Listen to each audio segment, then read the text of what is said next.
Coming up on Talking Points, some federal agencies are being told to tighten their belts, how the USAID is being impacted. Plus, USPS stops imports from China but quickly resumed its shipments. The potential impact on prices just ahead. And the Department of Government Efficiency continues to look at and slash federal spending. All that and more when Talking Points starts right now.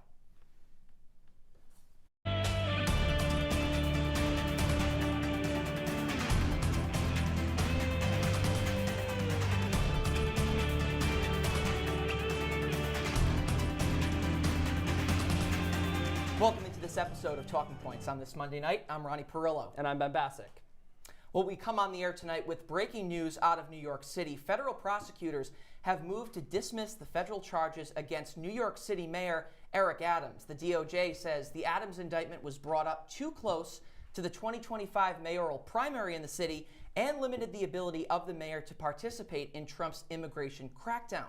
The president previously alluded to Adams' indictment being unfair and told the mayor he felt what he was going through in reference to his own legal battles at the time.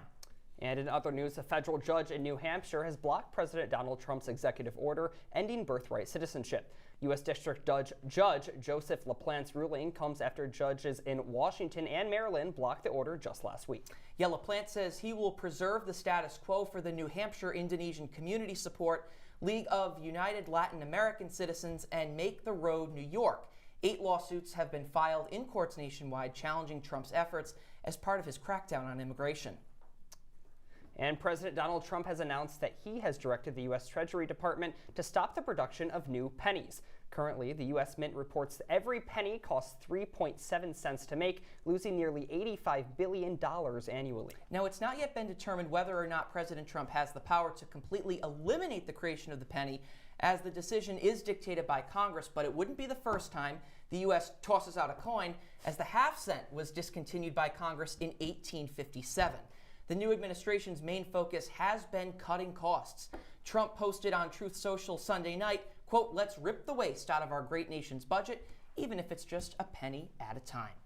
And staying with budget cuts now, this week the U.S. Agency for International Development reaching the top of the chopping block. Here to tell us more is Talking Points analyst Megan Acker. Hey, Megan. Good evening, Ronnie. The U.S. Aid Department responsible for providing development and disaster aid around the world could become obsolete. After Trump's executive order pausing foreign aid funding, the agency has been struggling to remain functional. Thousands of employees around the world are being placed on administrative leave, and the agency's website has been removed. Accusations of wasted funding were posted on the White House website, but Trump has been doubling down on Truth Social, attacking the agency. The Department of Government Efficiency, led by billionaire Elon Musk, continues to work to dismantle the agency amid power struggles between senior USAID officials and DOJ employees. The efforts are triggering outcry from Democrats, many of whom spoke at a rally in Washington last week. To China, it's a gift to Russia, it's a gift to our adversaries around the world. That we will cooperate with no appointments when it comes to the State Department, no appointments when it comes to foreign policy. If they can close down USAID, they can close down Social Security. And if they can let some billionaire... Numerous lawsuits are being filed against the administration, raising concerns with the level of access DOJ employees have to sensitive data. These employees are not elected officials, and many do not have government experience. Secretary of State Marco Rubio has reportedly taken over leadership of the agency and has implied the organization may be folded into the State Department. Yeah, Megan, combining diplomacy and development has had mixed results nationwide. What would the repercussions of USAID merging into the State Department be? Well, Ben, I believe that the biggest criticism right now is budget. USAID is currently funded directly by Congress, giving them a $40 billion budget in the latest fiscal year. If it were to be folded into the State Department, USAID would have to get all of their funding approved from the State Department before that funding could be dispersed.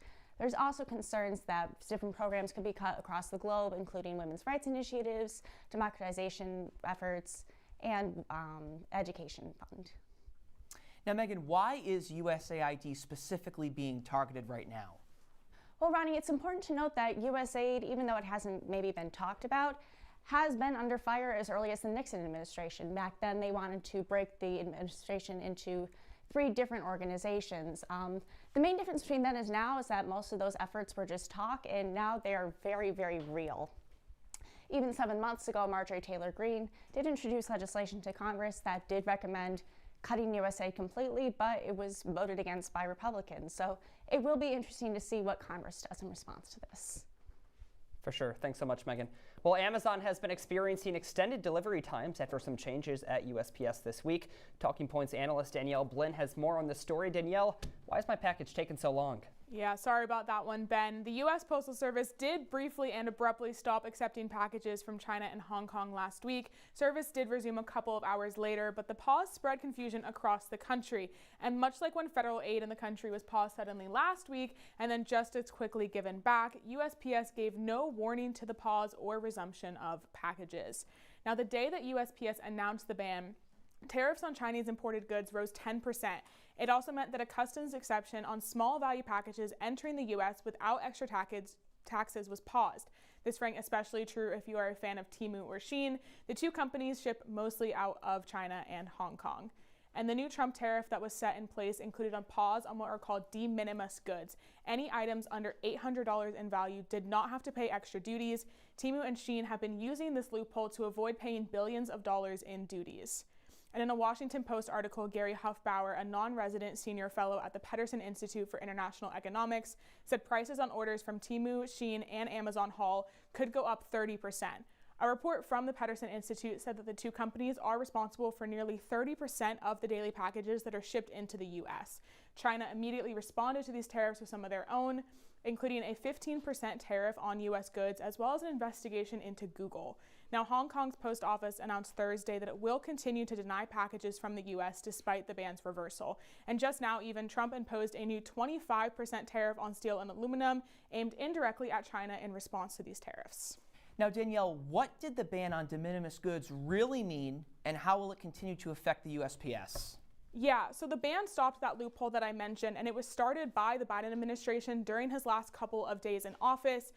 There is bipartisan support on this issue given drug concerns. A lot of people within the House and the Senate are concerned that this can mean that fentanyl and other illegal drugs are entering the U.S. because these goods are not being checked a little harder, and it's harder to check if the federal rules are being followed. I mean, you can't tell if most of the items don't have to fill these duties forms out whether or not they're following federal regulations. Yeah, thanks, Danielle. Well, we've got our hands on the raw footage of Kamala Harris's 60 Minutes interview this week. We'll show you what shocking answer you didn't see in November when we come back. Your daughter just had her first breakup. Do you A, put yourself in her shoes? B, console her? Don't worry, sweetie. This is gonna happen a lot. Or C, find her a new boyfriend? Nice, single boys. That was weird. As a parent, there are no perfect answers. But you don't have to be perfect to be a perfect parent. Thousands of teens in foster care will love you just the same. Jason, let's go see your room.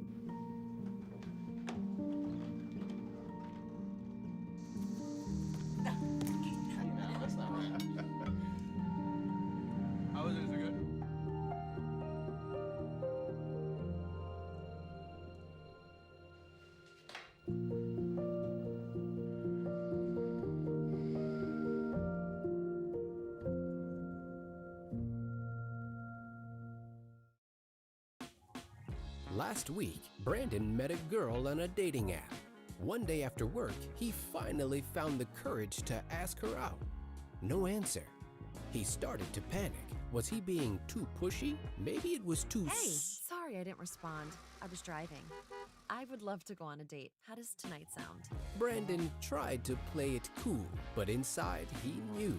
A girl so smart, so responsible. She must be a keeper.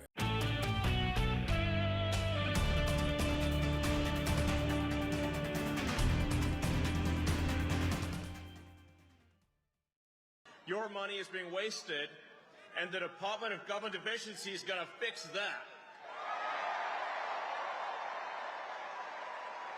We're going to get the government off your back and out of your pocketbook.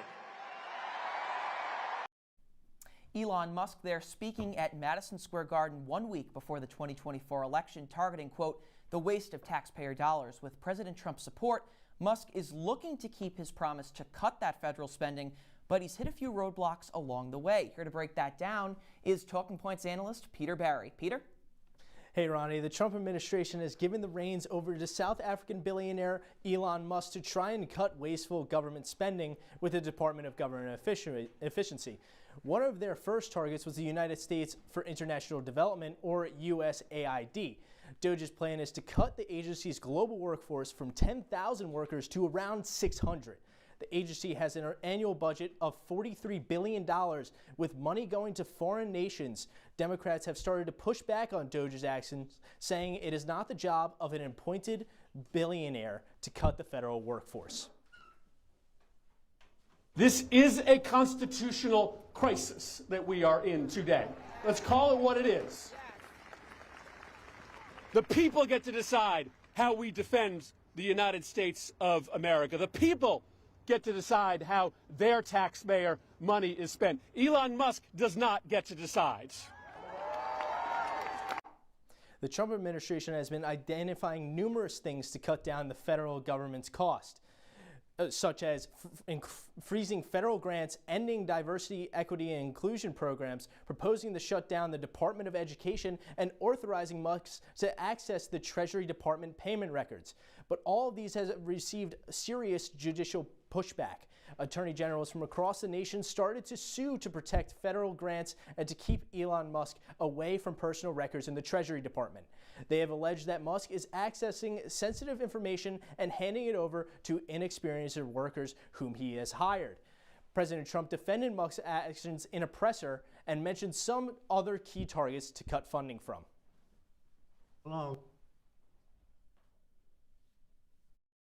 I've instructed him go into education, go into military, go into other things as we go along. And they're finding massive amounts of fraud, abuse, waste, all of these things. So, but I will pick out a target and I say go in. There could be areas that we won't, but I think everything's fertile. You know, we're a government. We have to be open. Yeah, Peter, so you join us at the desk. What's next for this lawsuit? I mean, we know Congress has certain powers. What if this gets denied? What's the timeline look like? So the permanent judge for this case is going to be appointed Friday, but the government is spending around close to $7 trillion a year. But they're looking at Elon Musk as a billionaire who could try and fix the Treasury Department. But let's be realistic. No one really wants a South African billionaire having their personal tax records or where they work. But we also have to look, if this gets defied by Trump, what lawsuit has really stopped him? He's kind of a cat with 9 lives. He's really not really lost any of his lives here. Yeah, for sure. I mean, when we look at access to American data, what should Americans expect? What could be at risk here when it comes to their personal information? They could see their tax records being gained by Elon Musk. He's going to have a load of information on the American public. That's why the Democrats are trying to stop him. They've cited irregularities, according to Bloomberg, but whether this is actually defied by the Elon Musk, we really have to find out, as a court order has really not been defied since the Civil War, according to a Harvard Law article. Interesting stuff. We'll definitely have to keep watch on that. That's for sure. Well, last week, as Palestinians were returning home after a year-long altercation between Israel and Hamas, President Trump took the opportunity to say that he believes the Gaza Strip should be in the hands of the United States, not the Palestinian government. Joining us to take us through it is Talking Points analyst Drew Matyasik. Drew? Thanks, Ben. That's right. Just last week, as Palestinians were returning back after what was over a year for most of being displaced from their homes, President Trump took the opportunity to say that it is in the best interest of not only Gaza, but for the entire Middle East that the United States take over the Strip and bring stability to the area in the process. Israeli Prime Minister Benjamin Netanyahu praised the president for what he says is a revolutionary and creative vision, what has gotten some obvious pushback from Democrats. Now on Wednesday, Congresswoman Rashida Tlaib from the state of Michigan took to X to say that the president's plans for Gaza are fanatical and said it, quote, is time for my two-state solution colleagues to speak up. Now, just a year ago, Representative Tlaib urged her constituents in Dearborn, Michigan to vote against former President Biden in his primary race and instead vote as uncommitted. Over 100,000 Democrats voted uncommitted in that primary, and even after Kamala Harris took over the nomination in July, Tlaib pushed back and refused to endorse her. Now take a look at the results in Michigan, where former Vice President Kamala Harris lost by just around 100,000 votes. Dearborn, Michigan had previously voted for President Biden with 70% of the vote in 2020, but had flipped and supported Donald Trump over Kamala Harris, giving him 42% of the vote to Harris's 36%. Despite Harris's more negative views of Israel and Netanyahu when compared to Trump, electing to skip his address to Congress just a few weeks after taking the nomination. Michigan was one of several swing states that voted for Donald Trump, securing him his victory in November. Yeah, Drew, you talk about Rashida Tlaib and this kind of more progressive wing of the Democratic Party possibly altering the election. Do you think that they did cost Kamala Harris the election, especially looking at Dearborn? Yeah, I would say it's definitely a leap to assume that she would cost her the entire election. You could write a whole book on how the Democrats lost this election in November. Sure. But I do think that that's one of the reasons why she lost Michigan. And it's just simple math. You look at 100,000 Democrats that refused and protested to vote for President Biden in that primary, which was completely uncontested, protesting and making sure they wanted to, their voices to be heard, that they did not want to support the president over his handling of Israel and Gaza. And, I think the numbers just show that this protest from Arab Americans to vote against the vice president definitely cost her a lot of votes in Michigan. Yeah, well, Drew, we just got word today that Hamas is refusing to send more hostages back as they claim Israel has broken their half of the ceasefire deal. So do you think that this will have an effect on President Trump's plan for the Gaza Strip? We saw a hostage deal go through right before the president took office. Yeah, I definitely think it throws in a little loop there. I think it will destabilize the region a lot and will give the president definitely a lot more leverage on what he wants to get done in Gaza. Today he doubled down, calling it great real estate, saying he wouldn't even allow Palestinians to come back to the Strip. He would just have them find other homes in the Middle East so the United States could take it over. Definitely gives them a little bit more leverage to say, I'm going to stabilize the Middle East by taking over the Gaza Strip, and we're just going to end it there. Drew, as always, thank you so much. Something to keep a close eye on, for sure. Well, CBS News and the FCC have released the unedited transcripts and camera feeds of a 60 Minutes interview with former Vice President Kamala Harris after a lawsuit by President Trump. Now, most criticism targets Harris's response regarding the war in the Middle East. I guess what I was asking, if all of this makes so much sense, why has this not been done? You're dealing with a Congress that is divided, that many are in opposition to not only you but your policies. So how are you going to make this come true? Bill, if I approached my life as though, well, it's never been done before, therefore it cannot be done, I wouldn't be sitting here in this interview with you. That's the truth. Now, Trump argues that editing gave Harris an advantage, with clips like this cut out entirely. That your administration has repeatedly been blindsided by Netanyahu. And in fact, he has rebuffed just about all of your administration's entreaties. Well, Bill, the work that we have done has resulted in a number of movements in that region by Israel that were very much prompted by or a result of many things, including our advocacy for what needs to happen in the region. And we're not going to stop doing that. Definitely changes the tone of the interview. Well, in a statement from CBS saying, quote, 60 Minutes is always guided by the truth and what we believe will be most informative to the viewing public, all while working within the constraints of broadcast television. When we come back, what executive action is changing the playing field of women's sports? Stay with us.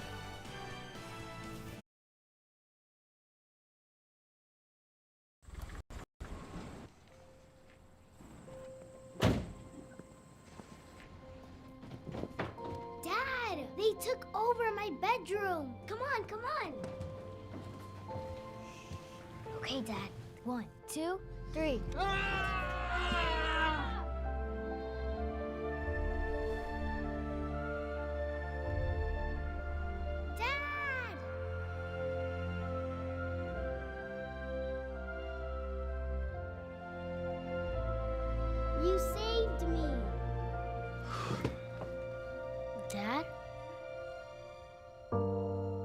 okay?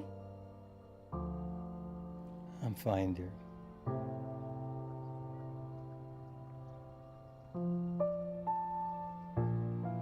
Your hero needs you now, and AARP is here to help. Find the care guides you need at aarp.org/caregiving. Hey, Bobo, do trees tell each other stories? I'm sorry. I'm afraid I don't know that. Hey, why don't we go find out? Listen. Can birds draw pictures? I don't have an answer for that. Dad, do stars visit their friends? Look!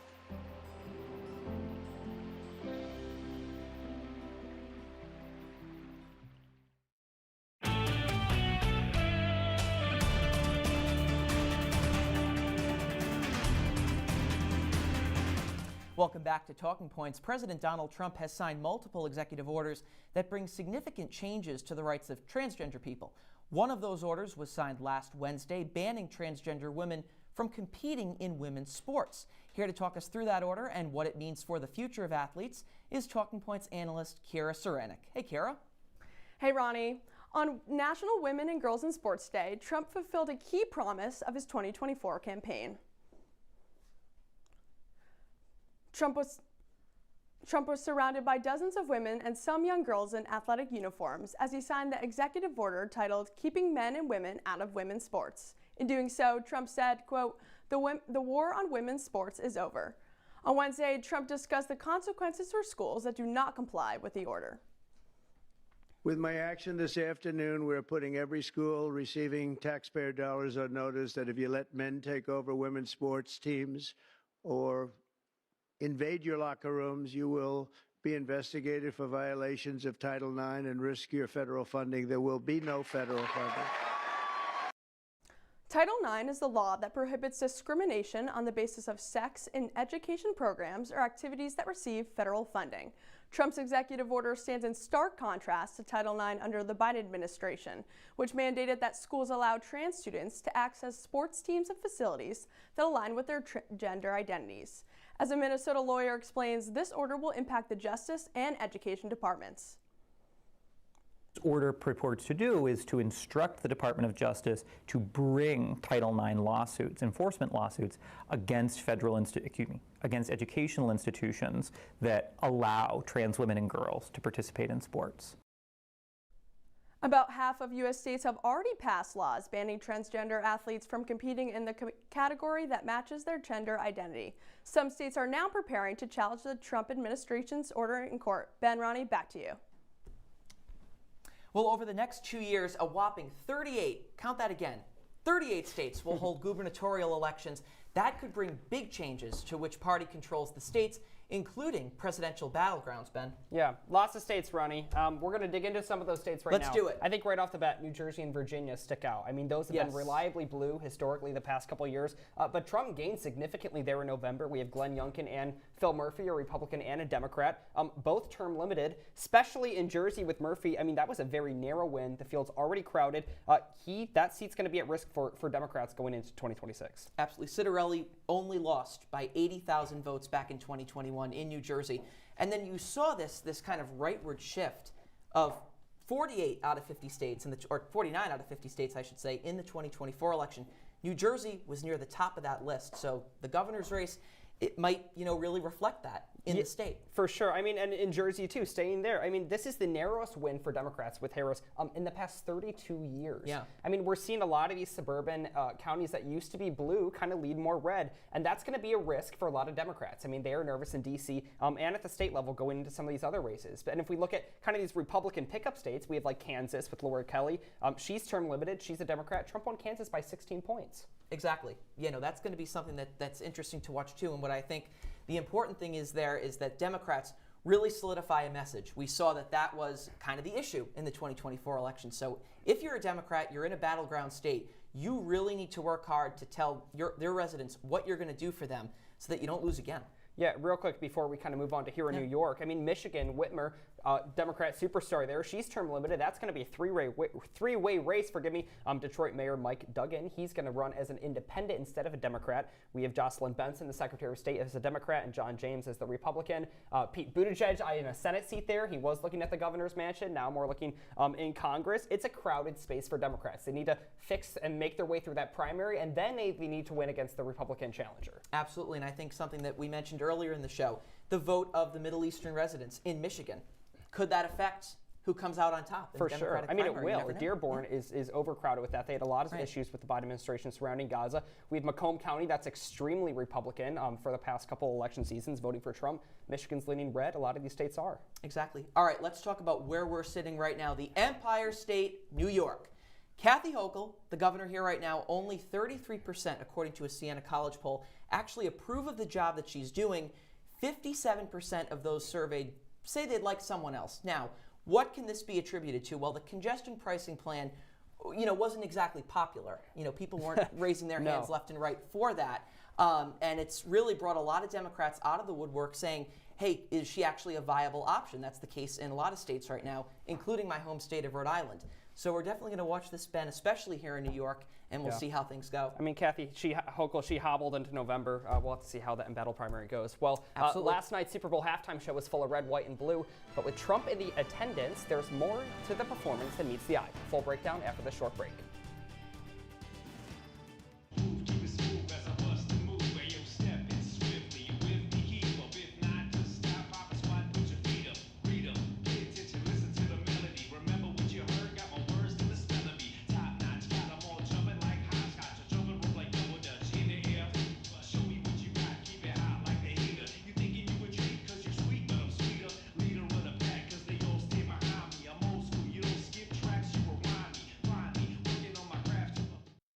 Well, Thomas, you've got pre-diabetes.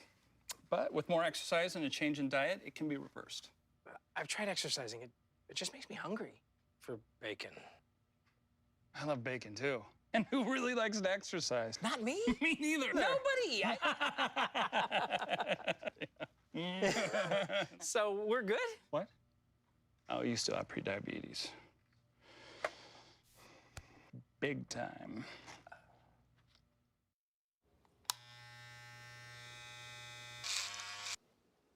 You've messed up your son's haircut. Mom?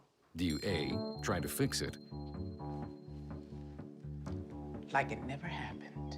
B, work with what you got? Or C, show solidarity? Thank you, baby. As a parent, there are no perfect answers. But you don't have to be perfect to be a perfect parent. Thousands of teens in foster care will love you just the same.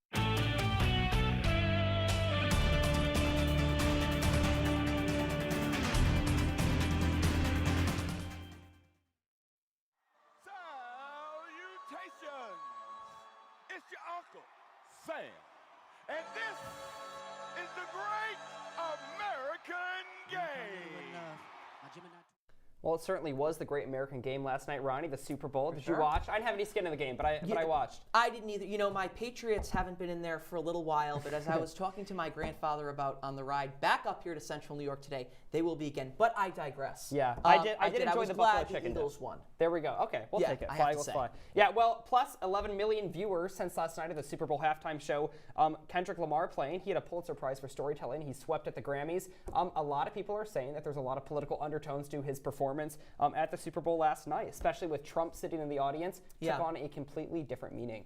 It definitely did. Yeah, we've seen pop culture kind of make its way into the NFL, especially with with Taylor Swift, and then this kind of brings it to another level. Yeah, Not that I'm a pop culture expert. Per se. I mean, Trump is the first sitting president to attend a Super Bowl, and a lot of people are saying this kind of performance about the Great American Game is a kind of a critique on the game that disenfranchised individuals have to play to succeed here in the United States. Samuel L. Jackson saying, quote, too loud, too reckless, too ghetto, phrases used by people in power that a lot of people take offense to, especially amidst a lot of these kind of DEI rollback efforts from the Trump administration. Yeah, it's definitely interesting, and it was kind of interesting to see that intersection of pop culture and politics. But that's all the time, unfortunately, that we have on this episode of Talking Points. Be sure to follow us on Twitter and Instagram at CitrusTV News. And of course, Like us on Facebook. We're everywhere. I'm Ronnie Parillo. And I'm Ben Bascuk. Have a great night, Syracuse.